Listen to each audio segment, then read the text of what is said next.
L'idée de ce débat, c'est de parler un petit peu du parcours du spectateur, tel que certains lieux commencent à l'envisager dorénavant, tel que ça se pratique dans certains autres domaines d'activité, comme le tourisme ou le concert, ou ce genre de choses.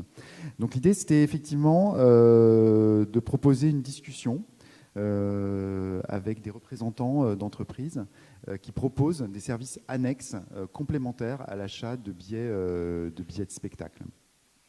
Donc pour nous, la volonté en organisant ce débat, c'est aussi d'ouvrir un petit peu le forum à des intervenants extérieurs.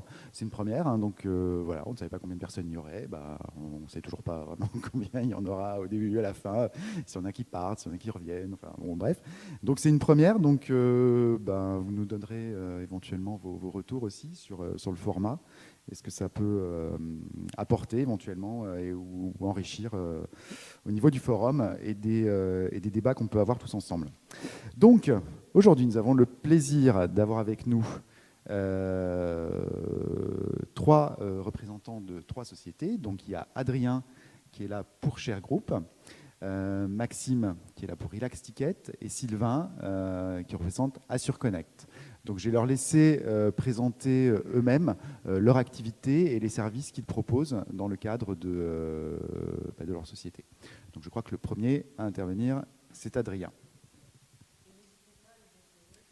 Voilà, poser des questions, ce genre de choses. Est-ce qu'on entend? Oui, c'est bon, ça fonctionne. Merci déjà pour l'introduction et puis de nous accueillir, JC.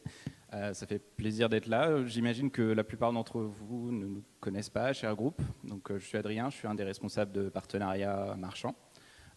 Et donc, à Share Group, on a pour volonté de proposer des solutions pour faciliter l'achat en groupe. Donc, à la fois dans l'événementiel, évidemment, dans les théâtres, mais également dans le tourisme, le transport ou le sport et l'hébergement.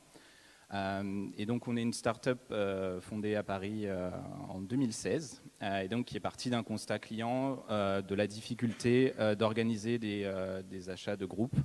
Donc typiquement Franck, un des cofondateurs qui est maintenant le PDG, souhaitait organiser un voyage entre amis pour la Coupe du Monde de rugby à Londres. Et le temps de réunir les fonds, les coordonnées de chaque participant, l'événement était complet. Du coup, Share Group s'est donné pour mission de faciliter les choses.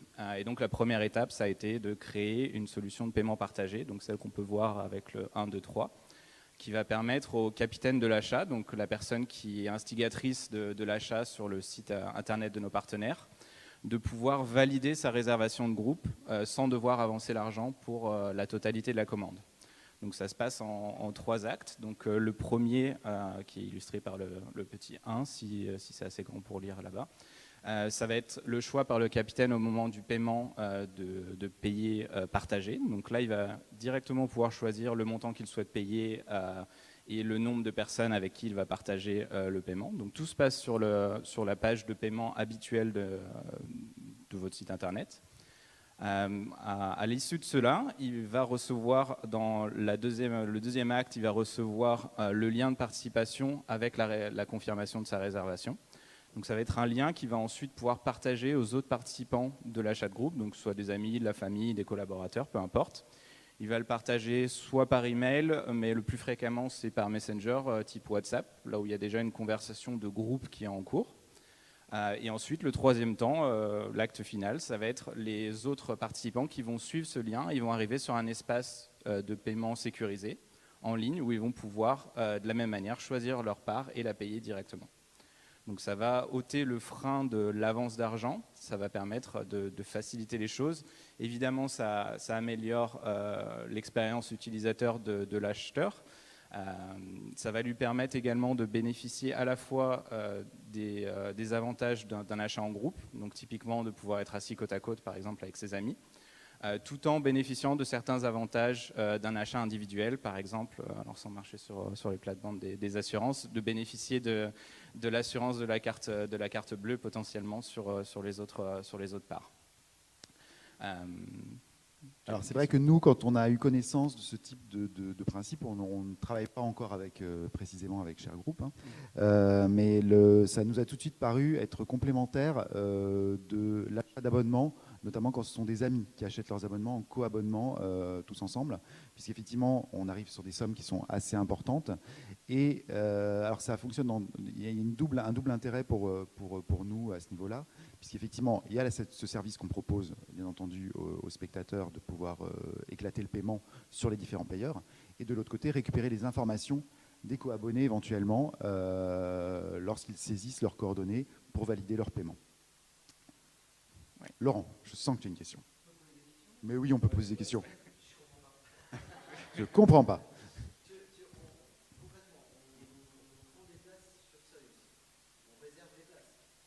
Alors, on part de vente en ligne, hein. Nous sommes bien d'accord. Absolument. Éventuellement. Absolument. Oui, c'est au moment du paiement que vous allez choisir le partage.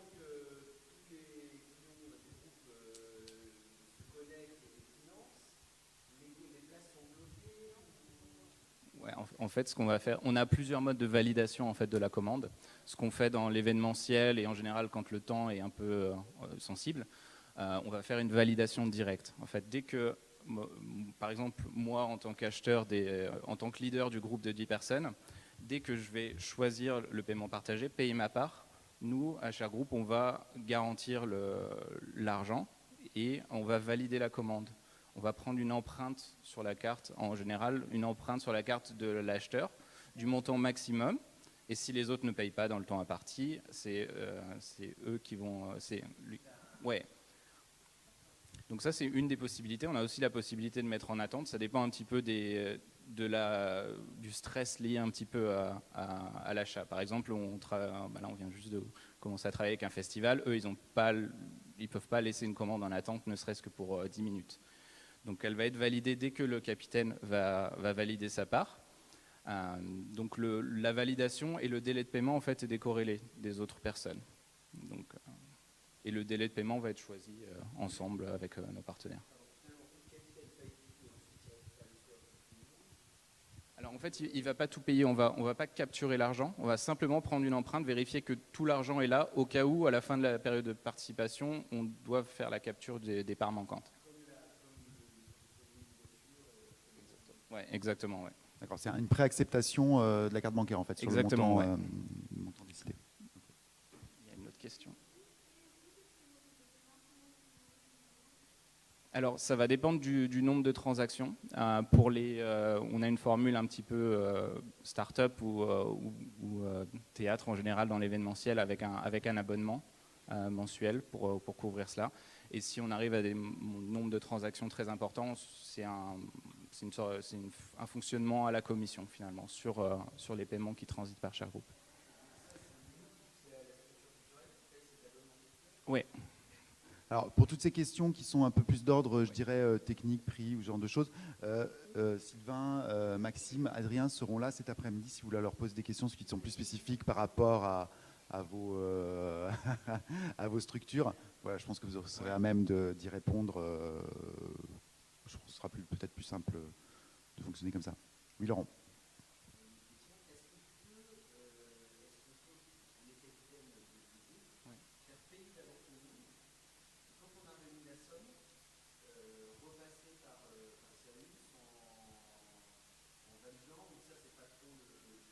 Alors, c'est pas cette solution-là. On a aussi une solution qu'on appelle de carte cadeau digitale avec une cagnotte intégrée.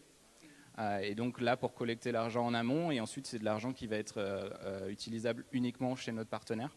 On ne le fait pas encore avec des théâtres, mais on le fait par exemple pour Air France, pour justement augmenter la valeur moyenne de la carte cadeau, puisque si 20 personnes mettent de l'argent sur une carte cadeau, évidemment on va arriver à un plus haut montant que si une personne uniquement achète une carte. C'est une autre possibilité. Exactement, et c'est une autre problématique finalement. Ce module-là va vraiment répondre à la problématique de devoir collecter l'argent en avance et peut-être avec une contrainte de temps importante. Ok. Alors, ce que techniquement, c'est aussi ce qui est important pour nous, puisque quand on a commencé quand on avait Franck était venu nous voir pour nous présenter la solution, effectivement, au départ, nous, le frein le plus important était que la solution de paiement était propre à chaque groupe. Depuis, la solution a évolué et donc elle transite par votre propre prestataire de paiement. C'est-à-dire que le paiement aurait lieu, par exemple, chez toi, à l'Opéra de Bordeaux, via Paybox. Donc en fait, une seule télécollecte et l'argent se trouve toujours au même endroit, quel que soit le mode de règlement, qui soit global ou partagé. Ouais, exactement. On a encore les deux possibilités. Mais c'est vrai que notamment dans le secteur public, c'est plus simple de faire, nous on appelle ça un routeur, on va router les flux sur le compte marchand de Paybox dans ce cas-là, ou de Payzen ou des autres. On a les deux possibilités. En général, on essaye d'être aussi flexible que possible. On va s'adapter un petit peu au fonctionnement parce qu'on travaille. Alors, j'ai pas mis de référence, mais c'est vrai qu'on travaille aussi bien avec des théâtres qu'avec des compagnies aériennes, qu'avec des hébergements. Enfin, c'est assez large. Et puis, comparé Air France avec, je sais pas, la Scala, c'est assez difficile en termes de besoins, de volume, de nombre de personnes également impliquées. Donc, on essaye de s'adapter. Également au niveau de la mise en place, ça va dépendre un petit peu de à quoi ressemblent vos équipes, des solutions techniques que vous utilisez. Bon, ici, tous utilisent Sirius. Mais voilà, on va essayer de faire des ateliers avec chacun des groupes, des départements qui peut être impacté. Donc que ce soit la compta, la communication, l'informatique, peu importe. On va prendre le temps justement de comprendre un petit peu les problématiques, les enjeux.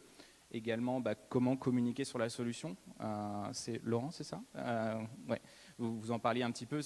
On arrive en bout de parcours. Et évidemment, c'est intéressant d'en parler avant, d'évoquer la possibilité pour pouvoir justement bénéficier à plein des avantages pour le marchand. Donc évidemment, j'en ai mis quelques-uns des indicateurs de performance dont on avait parlé un petit peu.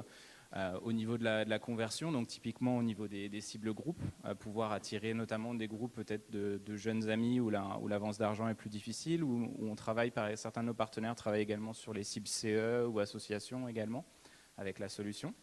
Et puis effectivement, l'intérêt notamment dans le cadre du prochain débat, ça va être l'enrichissement des données du CRM ou des données via Sirius. Vous savez si chaque personne qui va payer va recevoir son propre ticket de paiement du coup via Paybox, ou est-ce que vous savez comment ça se passe via Paybox. Alors nous, on va envoyer une confirmation. Je ne sais pas si Paybox le fait. Je pourrais vérifier.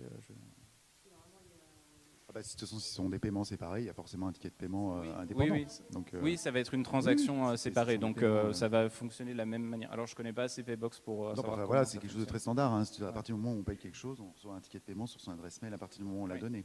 D'accord, c'est assez standardisé sur ce genre de... Quel que soit, d'ailleurs, que ce soit Paybox ou autre chose. Hein. Vous travaillez avec Paybox uniquement ou vous avez également d'autres... Non, on travaille... en fait, on travaille avec Atos, SP+. Oui, on va travailler avec Payzen de l'IRA, avec Ogone. Enfin, on est assez agnostique de ce côté-là. On va évidemment, si c'est un avec lequel on ne travaille pas encore, il y a peut-être des délais de développement pour l'interfaçage. Les interfaçages, nous, tels qu'on les connaît, sont en général assez on n'a jamais eu de problématique, en tout cas spécifique. C'est assez standard, c'est juste une question de développement. Ouais. Chacun finalement nous on les appelle les copayeurs, je ne suis pas sûr que ce soit un mot très français, mais chacun des copayeurs va finalement devenir un client à proprement parler plutôt qu'un accompagnant. Donc chacun va renseigner justement son nom, prénom, adresse email, et donc on va fournir des données tierces, notamment pour les prochains, pour le prochain débat, pour ce genre de solution avec des données très qualifiées pour le coup et qui respectent le RGPD. Évidemment, il y a un système de double opt-in. Donc lorsque le co-acheteur arrive sur son espace de paiement, il va accepter les conditions à la fois de votre établissement et les nôtres pour justement que ce soit complètement standardisé.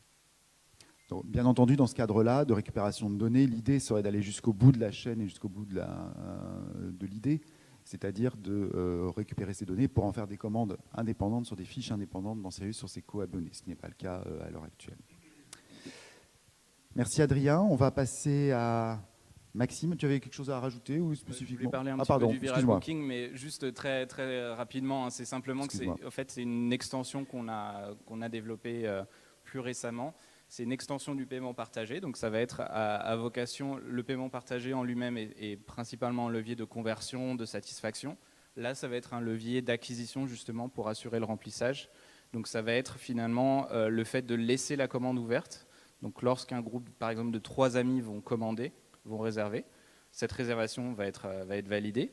mais le lien qui est partagé entre eux va être partageable à d'autres personnes qui vont pouvoir s'agréger sur la commande. Et c'est quelque chose qu'on a lancé cet hiver avec Serre Chevalier. Donc, bon, c'est pas tout à fait le même secteur. Et justement, avec la vocation de remplacer des offres jeunes, et donc avec un système de prix dégressif selon le nombre de participants à un achat de groupe. Donc, par exemple, à partir de 4 personnes, avoir une réduction de 10%, 5 personnes, 15%, etc. Et cette réduction va s'appliquer à l'ensemble du groupe. Donc là, c'est vraiment pour attirer de nouveaux publics, peut-être dans des périodes un peu plus creuses. Peut-être moins sur les abonnements et plus sur les places sèches. Alors pour l'instant, la question, c'est qu'allons-nous faire du public qui ne pourra pas venir au spectacle, qui est annulé? Ouais, ça, on ne va pas pouvoir y répondre pour l'instant. Super. Merci beaucoup. Exactement. Donc, Maxime, tu vas nous parler un petit peu de Relax Ticket et des activités, des services que vous avez développés. C'est ça. S'il te plaît. Donc, bonjour à tous et merci tout d'abord à Cyrus de m'inviter ici, c'est vraiment un plaisir.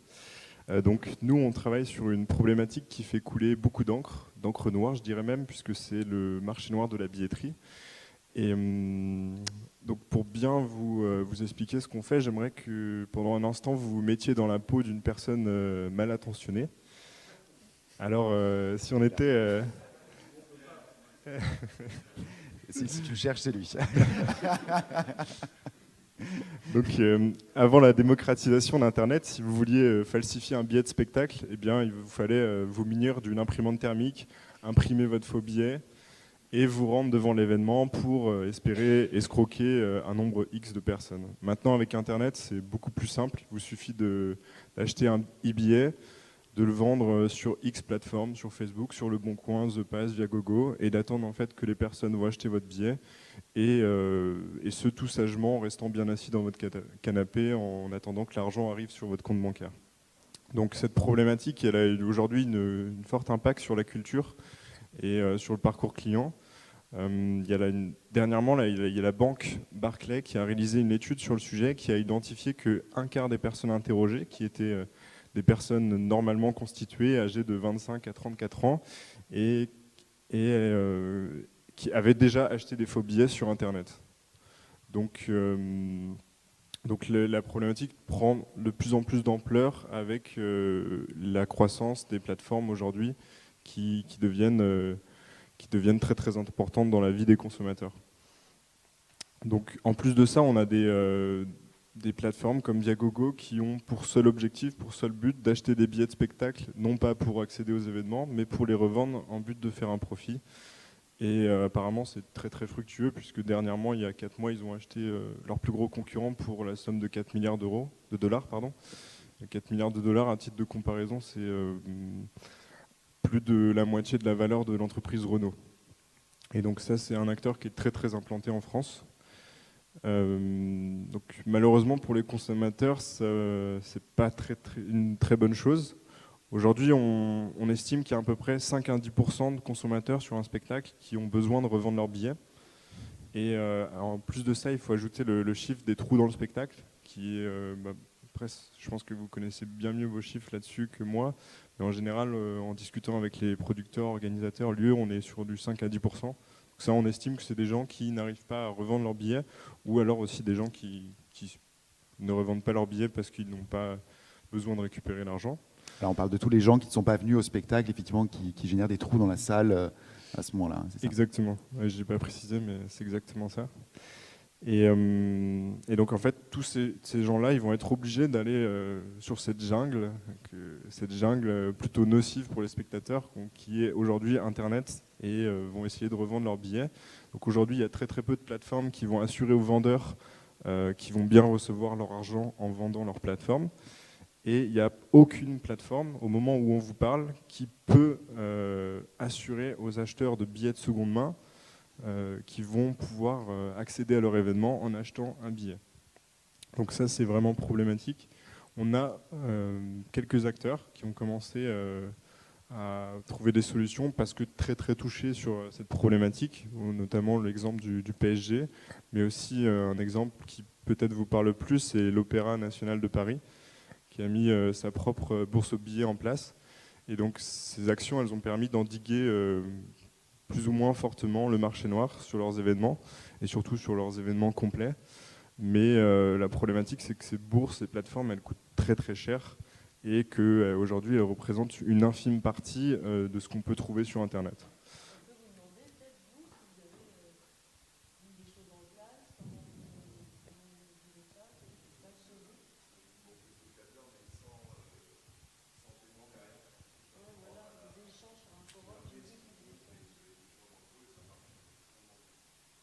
Ok. Tu as une idée à peu près du nombre de places qui sont échangées?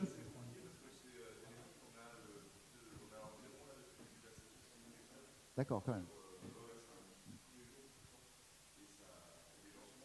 D'accord.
Et vous, Maxime, alors quelle est la solution que vous proposez? C'est super par rapport à tout intéressant ça parce que ça appuie beaucoup le point que j'allais annoncer. Parce que nous, en fait, c'est ce qu'on a fait avec mes associés depuis 2 ans, c'est qu'on a fait en sorte que le coût des plateformes soit de 0 €, soit complètement nul pour les producteurs, de sorte qu'on puisse démocratiser des plateformes officielles, sécurisées et légales au plus d'organisateurs possible, au plus de producteurs possible, et donc ainsi protéger un maximum de spectateurs du marché noir de la billetterie, donc revente spéculative, billets dupliqués, et faux billets créés ex nihilo. Et donc nous, en fait, on propose un peu la même chose, un forum, mais en plus de ça, on ajoute, c'est pas vraiment un forum puisqu'il n'y a pas de contact vraiment entre les spectateurs, parce que tout se fait en quelques clics. En fait, si vous voulez revendre votre billet, ça se fait en quelques clics. Et nous, on assure le paiement, de sorte que ce soit plus simple, que les vendeurs et les acheteurs n'aient pas à se dire le paiement, est-ce que tu m'envoies le paiement avant que je te donne le billet, après que je te donne le billet, est-ce qu'on fait ça sur PayPal, sur Lydia par virement bancaire, ou alors est-ce qu'on se rejoint devant la mairie, par exemple, pour faire... Et ça, c'est des choses qui parfois sont un peu complexes. Donc nous, on assure tout ça. Et qui plus est, grâce à nos partenariats avec les billetteries, et j'espère notre prochain partenariat avec Sirius, on va pouvoir en fait sécuriser vraiment la transaction de sorte qu'on puisse assurer à l'acheteur qu'il a vraiment un nouveau billet. En fait, on va donner à l'acheteur un billet avec un nouveau code barre qui sera unique, et sur le billet, on va mettre le nom de nouvel acheteur en fait. Donc l'idée, c'est vraiment, et c'est ce qu'on trouvait intéressant également dans la proposition de Relax Ticket, c'est que déjà le portail est dédié, puisque ce n'est pas un portail globalisé pour l'ensemble, pour un ensemble de structures. C'est un portail dédié qui va proposer des places. Donc il faut vraiment qu'un lien arrive à se faire entre la vente en ligne standard et cette revente quand un spectacle est complet, qu'on puisse accéder éventuellement à un complément d'information, en tout cas à des places en vente qui sont disponibles. Ce qui nous intéresse également, c'est le contrôle du tarif que vous êtes à même à faire. C'est-à-dire que les places ne sont pas revendues à n'importe quel prix, puisqu'a priori, ce que tu m'avais expliqué, c'est bien le théâtre qui va décider de la fourchette de prix à laquelle les places vont être revendues. Oui, complètement. En fait, après, le prix maximum là, en France, il est légiféré par la loi de 1919. Donc on ne peut pas revendre plus cher que le prix facial. Après, certains organisateurs qui veulent échelonner le prix minimum de revente. Donc ça, on les laisse faire aussi. Et nous, l'idée, c'est qu'on n'est pas comme le disait très bien JC, on n'est pas un portail. On se positionne plus comme Sirius, donc un logiciel à destination du producteur. Et après, c'est le producteur qui va modeler le logiciel comme il le souhaite. Et donc nous, on est juste un tiers, une plateforme informatique qui va vous accompagner sur ce dont vous avez besoin pour contrôler au mieux votre plateforme et apporter le meilleur service possible à vos clients. Donc sur le prix, donc c'est assez intéressant. Vous le contrôlez aujourd'hui assez visuellement, et nous l'avantage c'est que en travaillant avec Sirius, dès qu'on va avoir un billet mis en vente, on va récupérer les informations de ce billet et on va récupérer la catégorie, le prix, si le billet a été acheté avec une carte d'abonnement, etc. Et donc là-dessus on va pouvoir faire un contrôle peut-être un peu plus avancé pour contribuer à éviter notamment la revente spéculative, parce que la revente spéculative elle se passe aussi beaucoup sur les catégories. Donc après c'est pas trop une pratique très forte dans les théâtres, mais je sais que nous on avait une grosse problématique sur des festivals, c'était de dire que les gens achetaient des billets early bird, donc des billets peu chers au tout début du lancement de la billetterie, et les revendaient au dernier moment en fait. Donc ça c'est, je pense qu'il y a d'autres sujets dans le théâtre. Alors c'est vrai qu'à l'heure actuelle, le second marché dans le théâtre, c'est quelque chose qui épargne un petit peu cette partie culturelle. À l'heure actuelle, moi je vais regarder un petit peu sur Viagogo justement si on trouvait des billets pour des spectacles de théâtre. À l'heure actuelle, à part pour l'Opéra de Paris, sur des trucs blindés, ça, je pense que c'est quelque chose d'assez peu courant. Néanmoins, l'idée de pouvoir proposer ce service, parce que je pense qu'il est vraiment adapté pour les gens justement qui ne vont pas pouvoir venir, qui ont pris un abonnement sur une longue période. Je pense que c'est ces gens-là qui échangent leurs billets chez vous, Oui. qui ont pris un abonnement un an à l'avance en se disant tiens, je serai peut-être dispo, finalement je ne le suis pas. Et puis voilà, c'est de laisser une porte de sortie aussi, enfin, voilà, pour que vos sièges soient remplis, que vos spectacles soient vus, et que les gens ne soient pas perdants non plus. Donc c'est vraiment comme un service complémentaire, toujours qu'on le perçoit. Complètement. C'est vraiment un service pour le spectateur. Comme je disais, il y a à peu près 5 à 10% de spectateurs qui ont besoin de revendre leurs billets. Après, le chiffre, il va être facteur de plusieurs choses, notamment les habitudes de consommation de la personne, donc, qui sont parfois très liées à son âge, mais aussi le fait que si on démarre la billetterie très longtemps à l'avance du spectacle, si on lance la billetterie 6 mois en avance, il y aura de fortes chances que justement les personnes doivent au moment T, au moment du spectacle, revendre leurs billets. Donc il y a plusieurs facteurs, mais le pourcentage est assez fort, et c'est sur un an, pour une salle, 5 à 10%, ça représente quand même beaucoup de valeur pour les spectateurs, et c'est dommage de laisser les spectateurs plutôt démunis aujourd'hui et les laisser devoir faire les choses en physique ou sur internet, et ne pas profiter d'une sécurité maximale ou autre. Voilà, de toute façon, je pense que vous préférez tous avoir des salles pleines que d'avoir ce fameux 7 ou 10% de trous. Il faut vraiment que tu tapes sur les 10% par contre, hein, fais attention. Tu vas aller arracher des sièges dans ta salle cette nuit? Voilà. Donc effectivement, alors de la même manière que nous ne travaillons pas encore avec Sherroom, nous ne travaillons pas encore avec Relax Ticket non plus. Néanmoins, c'est quelque chose qui est sur les rails et qu'on souhaite pouvoir faire. Enfin, je pense qu'il y a une volonté commune des deux côtés de pouvoir vous proposer ce service supplémentaire en liaison avec Sirius. Nous, c'est complètement gratuit pour les producteurs. Donc en fait, aujourd'hui, la méthode de base, c'est qu'il y a deux modèles.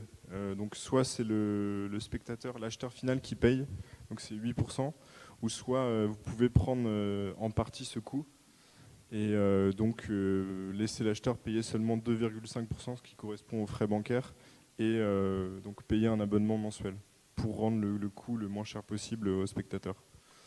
Donc à cette question, nous sommes d'accord que personne ne répondra Sirius, hein, qui paye. Ne répondez jamais Sirius tous les trois. Nous sommes bien d'accord. Parce que Henri vous regarde, ce ne sera pas possible. Oui, non, mais il doit déjà financer nos heures supplémentaires du quiz.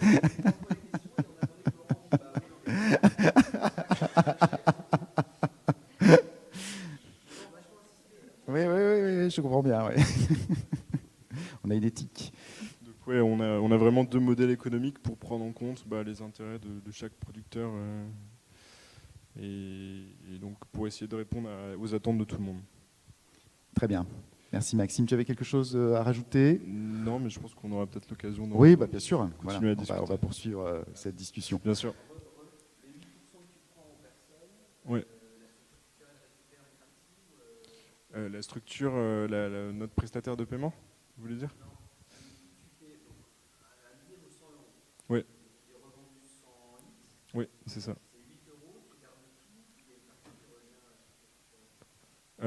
Ça, en fait, nous, sur les 8%, la structure culturelle a le choix d'ajouter une commission. Donc ça veut dire que s'il y a certains organisateurs justement qui nous font la demande, donc, nous, parfois on a une commission qui dépasse 8%, qui va à 12%, et il y a 4% qui reviennent aux producteurs.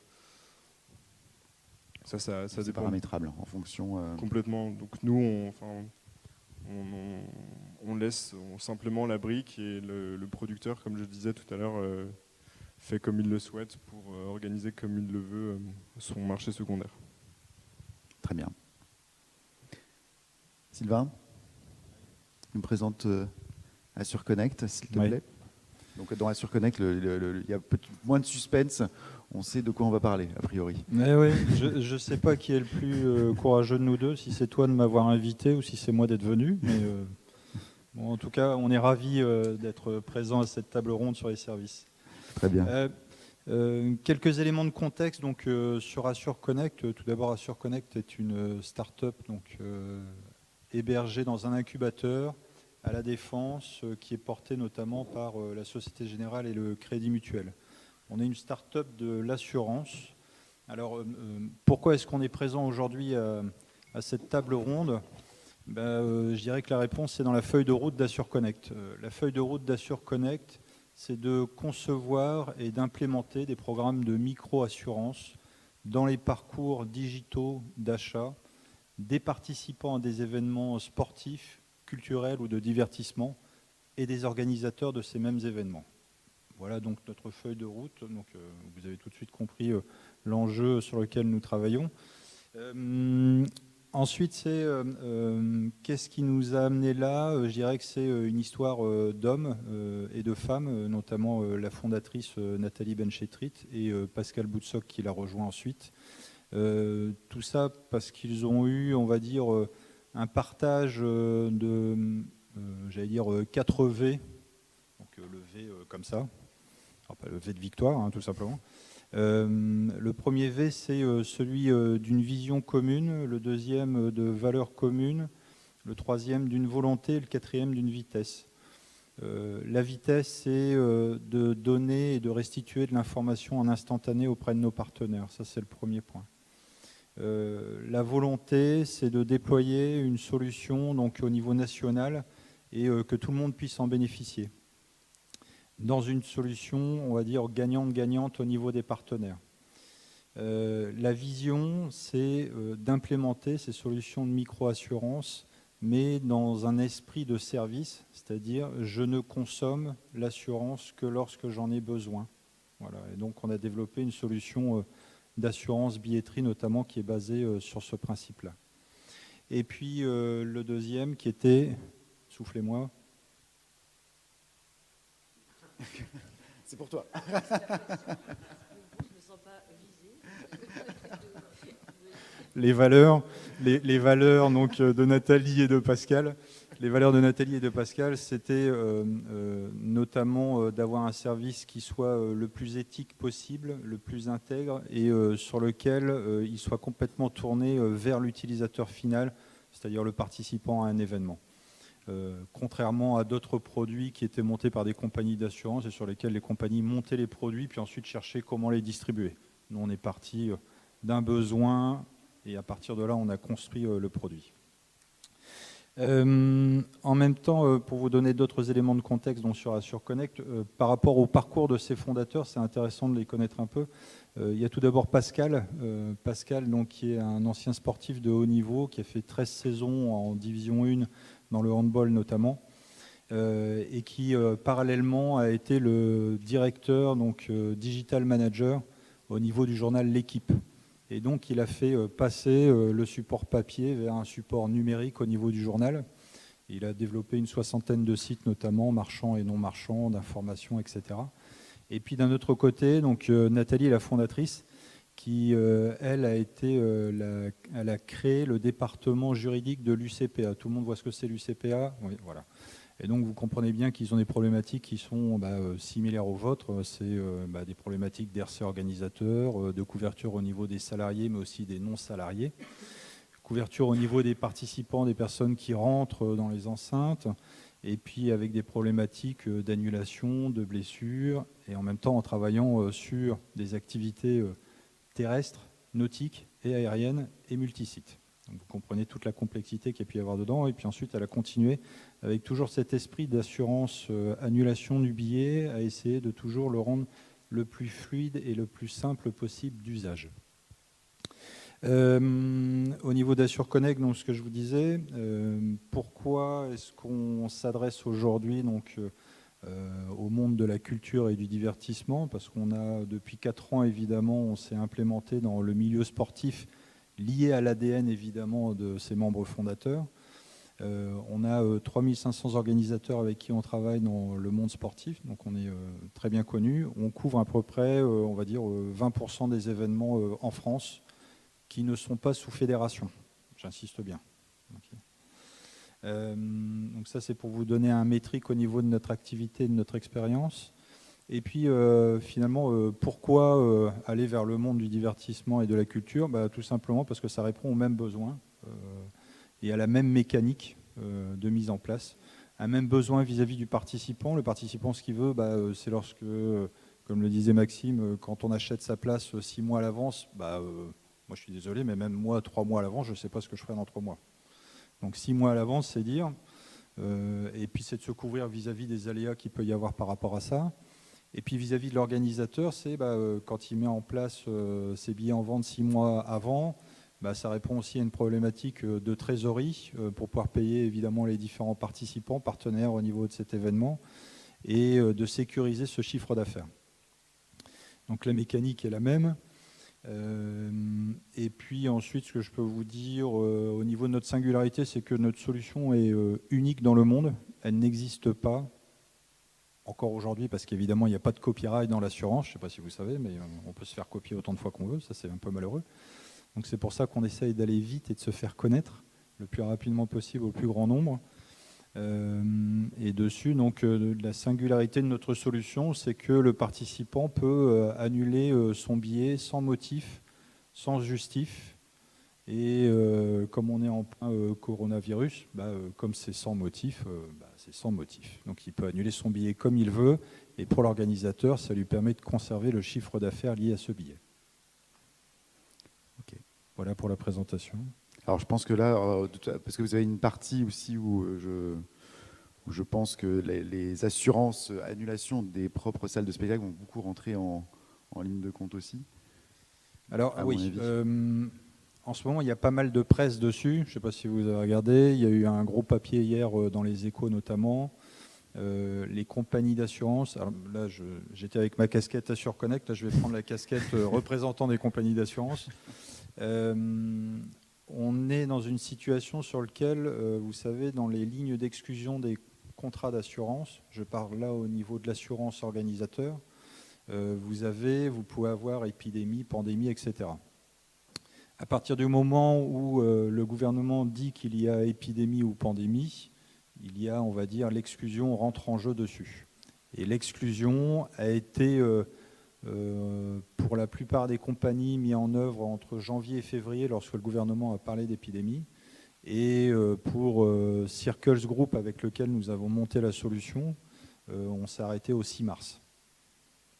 Donc ça, c'est pour vous dire en termes de couverture. Alors évidemment, ça a des impacts énormes. Comme on le voit, c'est en train de vider les salles, c'est en train de mettre en faillite, je ne sais pas si vous remarquez, mais moi pour l'instant, je trouve que le coronavirus a tué plus de PME que d'êtres humains. Et malheureusement, c'est beaucoup d'activités, on va dire, qui sont liées au monde du vivant, dont le spectacle vivant, qui en font les frais. Bon, on va essayer de ne pas tous mourir aujourd'hui, mais bon, on va s'accrocher.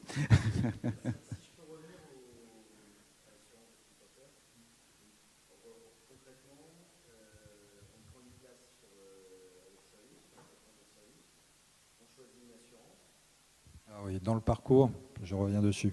Sur le parcours, lorsque le client choisit sa place, à la fin, au moment du panier, lui est proposé l'assurance. Donc, dessus, et c'est une option donc, en opt-in, donc il faut qu'il coche évidemment. Il prend l'assurance, automatiquement il a un mail d'information qui contient donc l'ensemble des informations contractuelles. Vous savez, nous sommes un métier agrémenté sur lequel nous avons un certain nombre d'obligations, on va dire contractuelles et légales à délivrer auprès de l'utilisateur. Donc il y a une fiche d'information du produit. Alors c'est un terme un peu barbare, ça s'appelle l'IPID.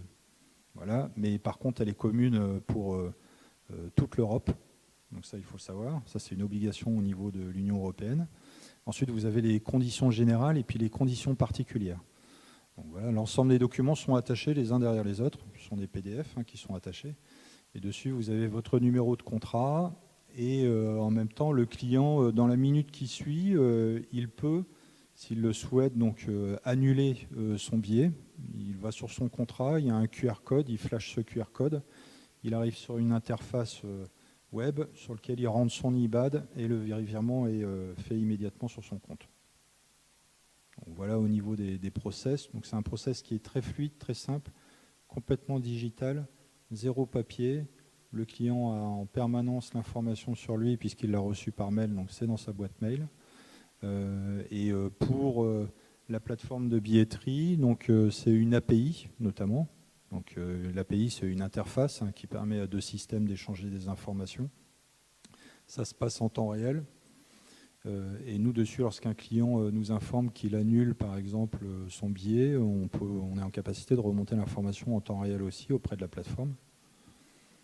Et la plateforme, pour elle, de poursuivre, de vous remonter l'information, par exemple, au niveau de votre jauge. Est-ce qu'on connaît un petit peu aujourd'hui les raisons de la souscription de ce type d'assurance par le spectateur? Oui, la peur. C'est une bonne raison. Non, mais dessus, ce qui motive, on va dire, la souscription d'achat d'assurance, je vais faire un parallèle avec notre activité liée au monde du sport. Donc, on couvre des événements sportifs qui sont contingentés. Je parle là d'ultra trail, par exemple. Vous connaissez les trails, X-Trail, ultra trail. Bon, l'ultra trail, c'est la course sportive, donc la plus difficile, qui se passe évidemment dans des montagnes et sur lequel l'effort physique est très important. La personne qui participe à ce type d'événement s'est préparée plusieurs mois en amont, évidemment, mais par contre ne connaît pas son état de santé au moment de la course, puisqu'elle achète, par exemple, si je prends le marathon de Paris, vous achetez votre dossard un an à l'avance. Donc vous le payez 80 € si vous le payez un an à l'avance, mais vous ne savez pas si vous y serez.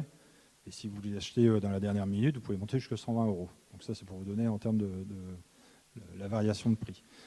Dessus, lorsque vous vous assurez par rapport à un aléa, c'est-à-dire que vous ne savez pas si vous y serez, vous ne savez pas dans quelles conditions de santé vous serez, mais par contre, vous dites, au moins, si jamais je ne peux pas y aller, je peux récupérer, on va dire, le budget de mon dossard pour le réallouer à une autre course.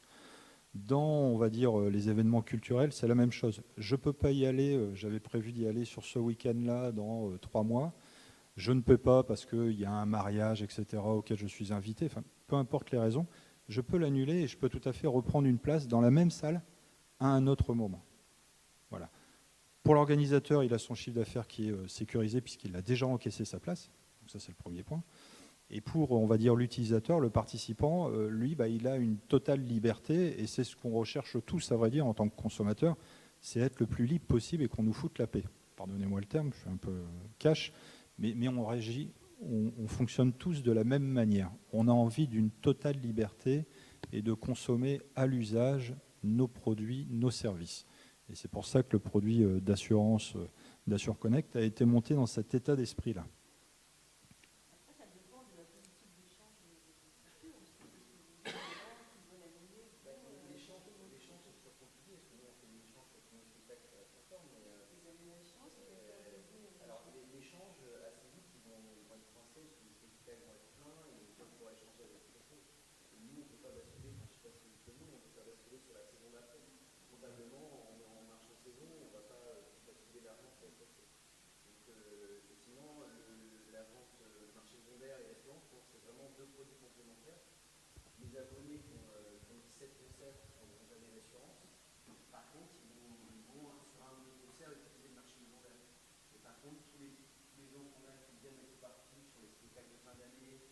Les eux, ils vont prendre l'assurance parce qu'effectivement, c'est sur plus long terme. Voilà, ils prennent Sur des places un peu plus chères. c'est plus cher. Voilà. Pour moi, c'est complémentaire. Ce qui était particulièrement intéressant avec Surconnect, c'était effectivement de rembourser une place. Surconnect, si j'ai bien compris, hein, on s'était rencontrés au bout de 2 ans, ils nous envoyer un mail en disant Monsieur Dupont a annulé sa place. Et nous, c'était de pouvoir annuler la place sur Sirius, garder l'argent qui était impliqué dans cette commande, comptablement le passer en recette exceptionnelle, comme on a l'argent des billets cadeaux qui n'est pas utilisé, vous avez ces choses-là, et ensuite revendre la place de Monsieur Dupont. Alors, on avait parlé ensemble avec Oui. Oui, tout à fait. il disait moi je suis propriétaire du billet qu'on a annulé. Alors, effectivement, on a regardé un peu le service juridique l'assureur est propriétaire du billet de Monsieur Dupont. Nous, on ne va pas revendre le billet de Monsieur Dupont. On va revendre la place. La place, elle n'appartient pas à Dupont, elle appartient au théâtre. Et donc cette place-là, on va la revendre. Et ça revient à ce que tu disais en début, c'est-à-dire que l'idée, c'est 10% de place libre dans le théâtre. Et donc au final, nous, on est gagnant parce qu'on peut vendre entre guillemets plusieurs fois le fauteuil. Mais voilà, on assure notre scène et puis on peut aussi la revendre plusieurs fois et puis on optimise le remplissage. Bien sûr. On a des subventions, enfin, nous on est subventionné à 80%. Quand on a un nombre de venues qui va être plein en 2 semaines, on arrive à toutes les places. Si dans la salle on a 300 personnes, 200 personnes sur les plateaux, si dans la salle qui soi-disant est complète, on a 10% des places qui sont pas occupées, nous derrière, les collectivités, les partenaires qui nous financent, on dit mais attendez, vous n'optimisez pas votre remplissage. Donc voilà, pour moi c'était vraiment un produit qui était intéressant par rapport à ça. Que les gens n'ont pas envie de s'embêter et le fait qu'il n'y ait pas de justificatif. Tu disais tout à l'heure que vous étiez les seuls. Oui, c'est ça. Oui, oui. Tu as d'autres assureurs. Tu avais la FNAC, que j'adore. C'est parfait. C'était super. Ils arrivent. C'est sacrée soirée. C'est ta surprise.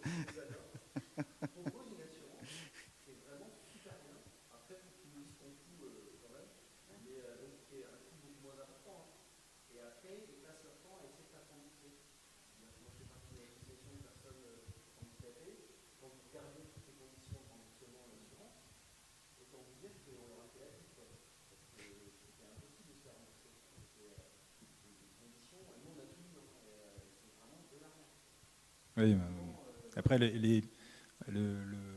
le produit a été monté donc, de manière à ce que ce soit l'intermédiaire qui ait le plus de valeur, on va dire, ajoutée dessus. Donc dessus, il est pas fait, on va dire, dans l'esprit du client final.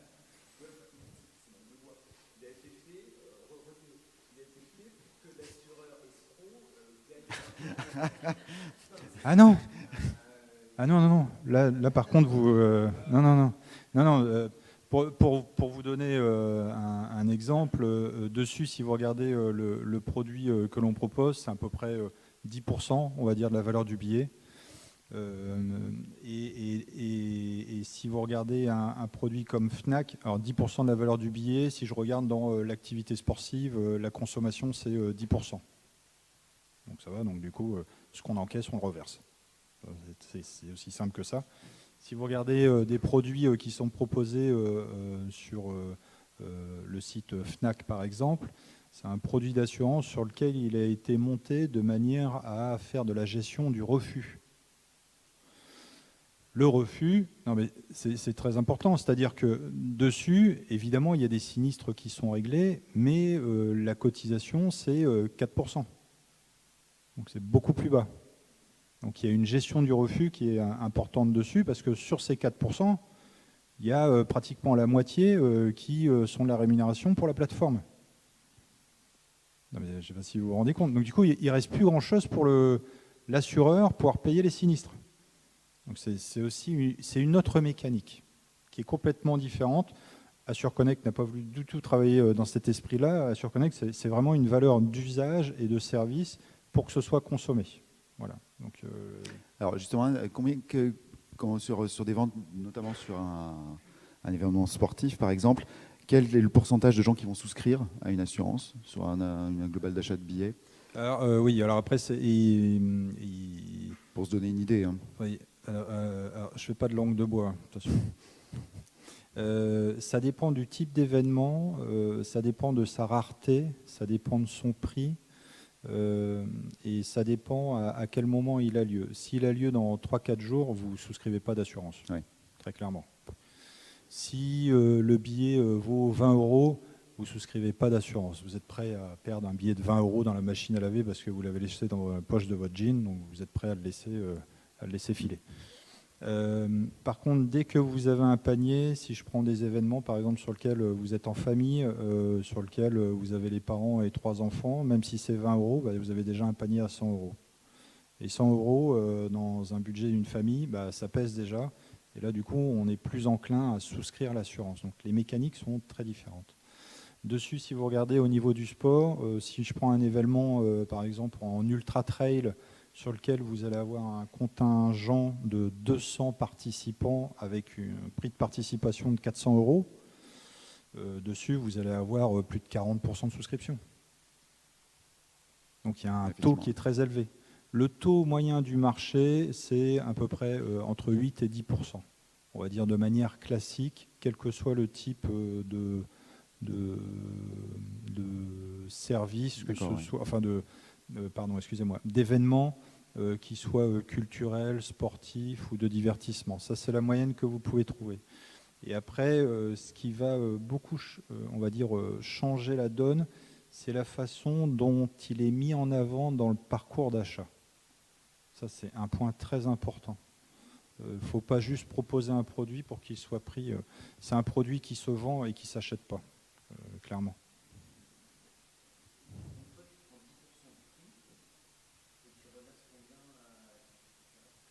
10%. Ok. C'est simple. 10, 10. Effectivement, c'est simple. Voilà. Merci pour toutes ces infos. Mayenne nous a fait un magnifique organigramme. Pardon, nous avons une question.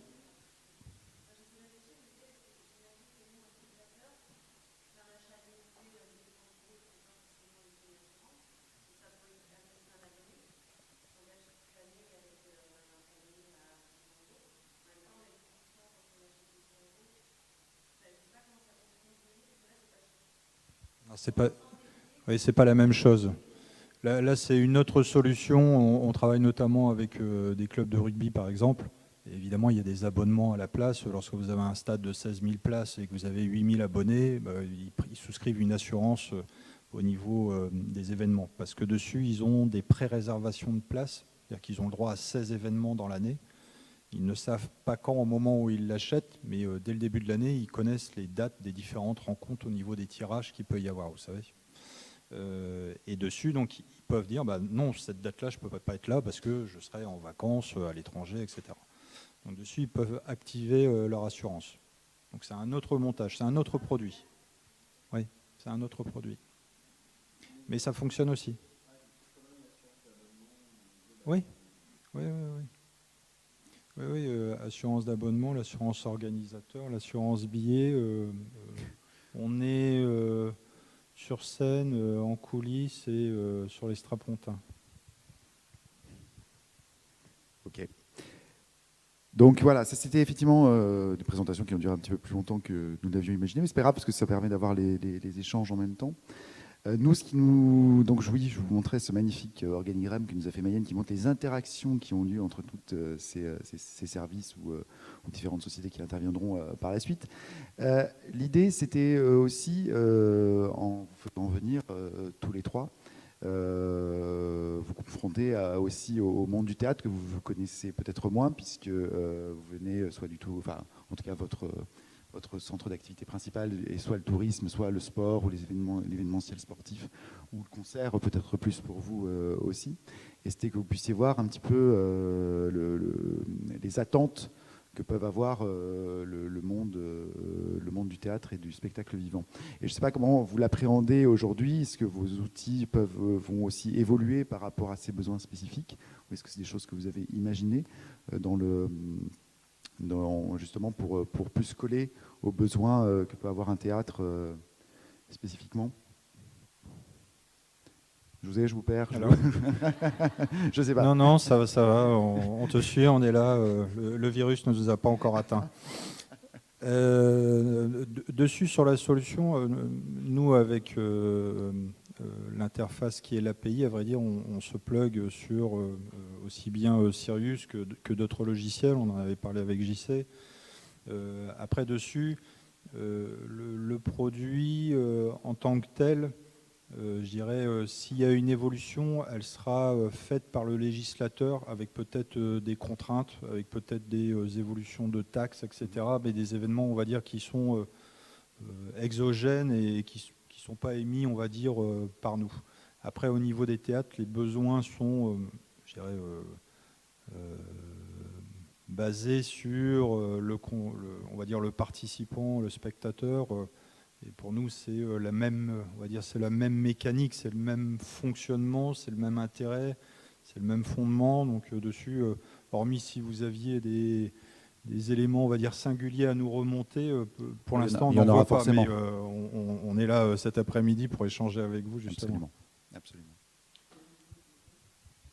Bah, moi, pour rajouter un petit peu dans la même veine, évidemment, il y a l'aspect s'adapter à l'existant technique.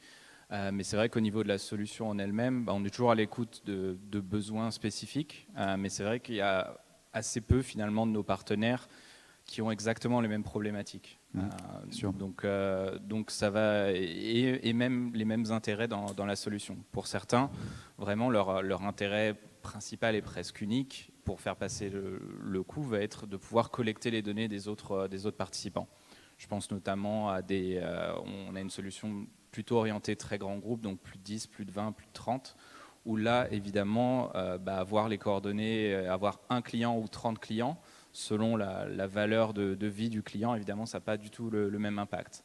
Alors que pour d'autres de nos partenaires, c'est vraiment de l'instantané, de la commission, et certains rendent le service également payant pour le client final, pour pouvoir avoir une source de revenus supplémentaire. Donc ça va dépendre vraiment un petit peu de l'existant, voir ce qui est nécessaire. Si des adaptations sont nécessaires, évidemment, on peut en discuter, il n'y a pas de souci. Mais vraiment, le gros point, c'est de pouvoir être intégré aux structures techniques et de pouvoir communiquer correctement avec elles. Bien sûr. Après, on avait parlé également, par exemple, justement de cette solution qui a été mise en place à Serre Chevalier, de ce panier ouvert en quelque sorte, qui serait sûrement quelque chose qui est intéressant, hein, je pense, pour les différents lieux, qui implique par contre un blocage de place qui n'est pas forcément le cas pour des forfaits de ski. Oui, exactement. Voilà, qui peuvent être à réadapter, je pense, ou à repenser derrière aussi. Oui, bien sûr. On est d'ailleurs en discussion sur des structures où c'est du placé, où là, ce serait, alors c'est un petit peu plus lourd en termes de fonctionnement, mais ce serait une validation et un remboursement de la différence ensuite. Donc si par exemple, ou si on reste dans le ski, si mon forfait vaut 50 €, mais que je convainc 5 personnes de venir et que le tarif devient 40, si on n'a pas la possibilité de mettre les commandes en attente, on va facturer 50 € et ensuite rembourser 10, la différence. Évidemment, c'est un petit peu plus lourd, c'est pas idéal non plus en termes d'expérience utilisateur, peut-être, c'est moins les trésors publics vont adorer. Peut-être. Oui, c'est surtout au niveau de la comptabilité que ce sera peut-être plus compliqué. Ouais. Donc, si vous voulez leur pourrir leur année 2021, allez-y.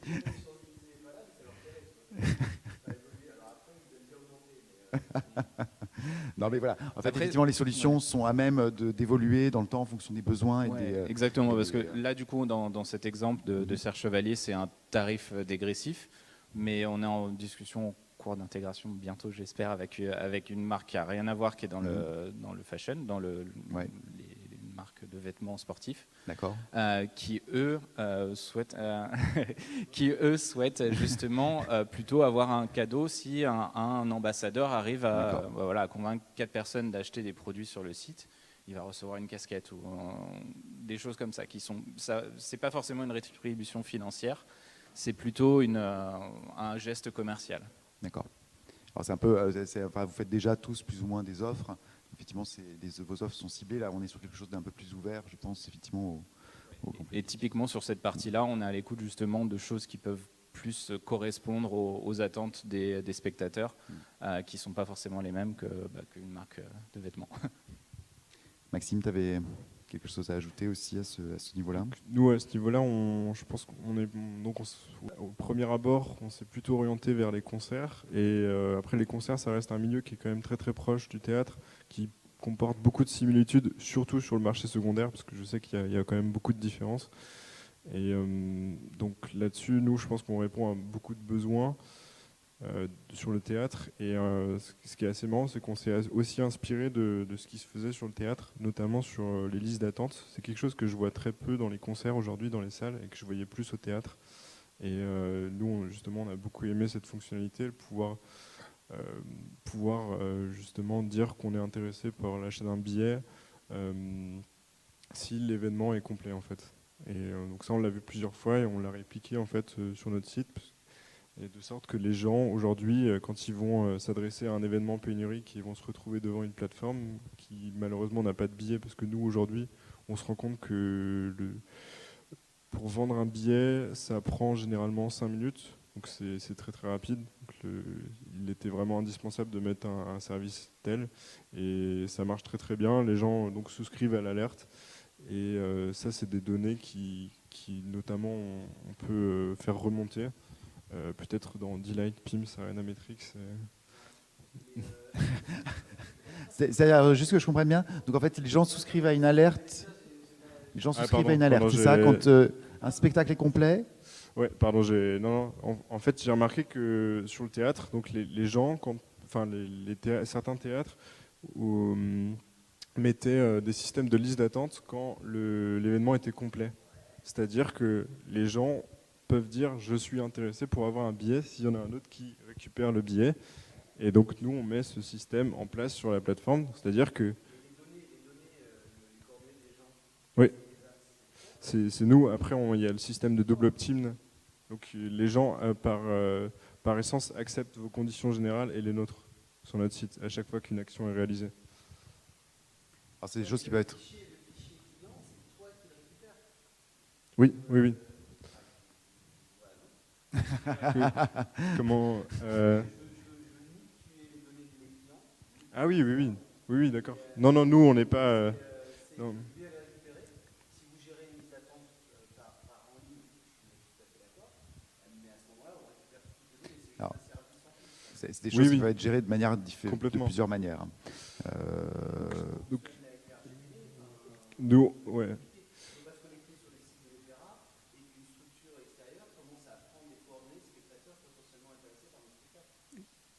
Non, du tout. J'ai mal présenté la chose. Nous, on est...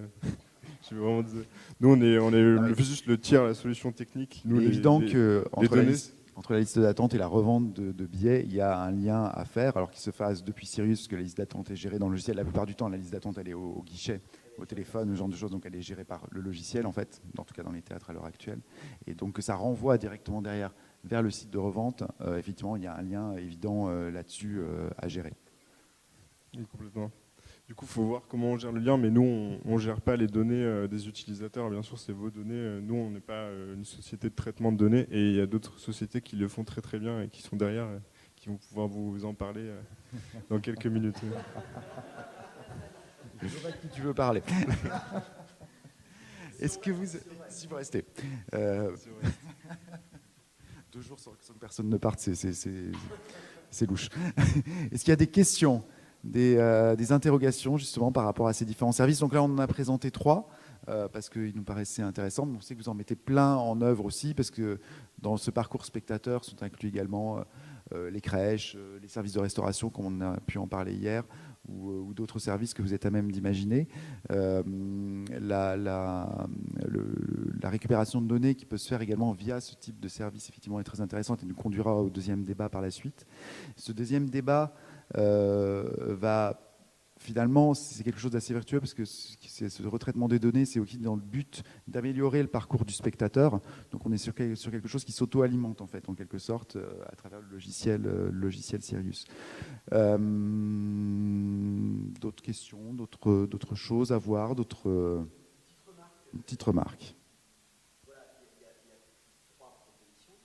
Il y a 2 propositions où le coût est porté par le spectateur. Ouais. Absolument. Et un coût qui est porté par la structure culturelle.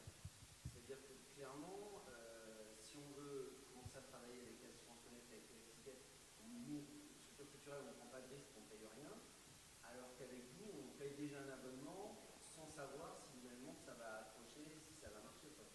Et c'est vrai que le risque, j'avoue que j'aime bien mieux ou moins. Bon, ce n'était pas écrit, Non, c'était mais- pas prévu. non, mais oui, non, je comprends. Bon, faut savoir que le Bordeaux est radin. Non, mais il y a toujours une question. Juste avant que tu y répondes, Adrien, je précise.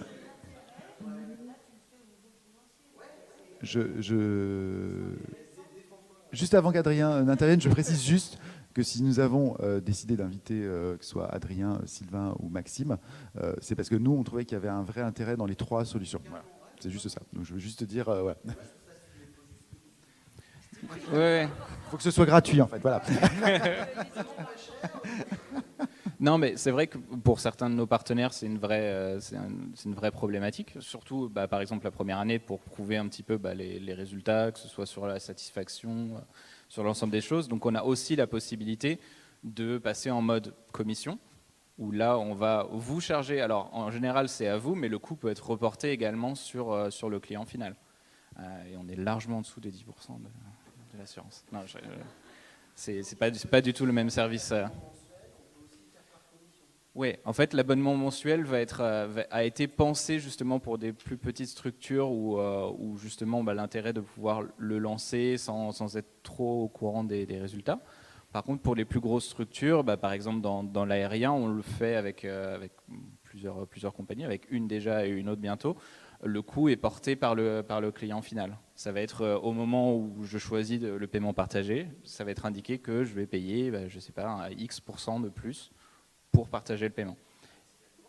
Évidemment, en termes d'utilisation, ça dépend de l'objectif. Si l'objectif est un objectif de conversion des gens qui auraient abandonné le panier, par exemple, parce qu'il est trop élevé et qui ne peuvent pas faire l'avance pour tout le monde, avoir les 2,5%, 3%, 10%, 100% au-dessus, peut-être que ça peut passer.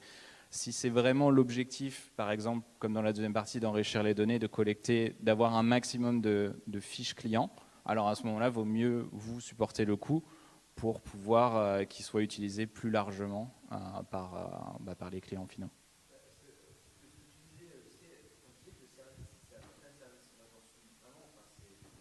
Allez, moi, j'en suis convaincu en tant qu'utilisateur.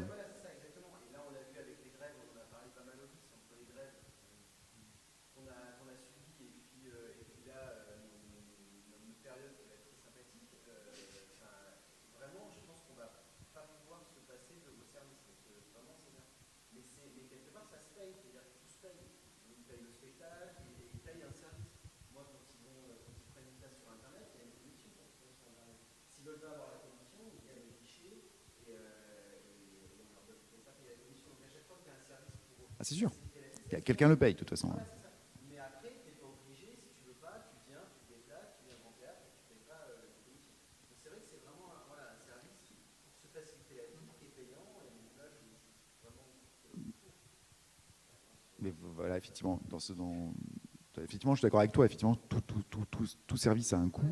Et forcément, il faut que ce soit porté soit par la structure, soit par le spectateur, et surtout pas par le logiciel. Nous sommes bien d'accord. Ça, on a bien noté.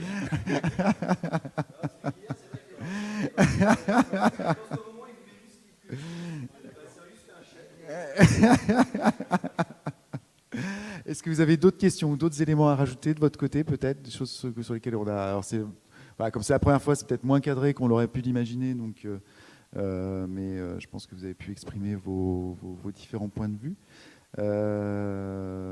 D'autres questions, d'autres éléments? Non.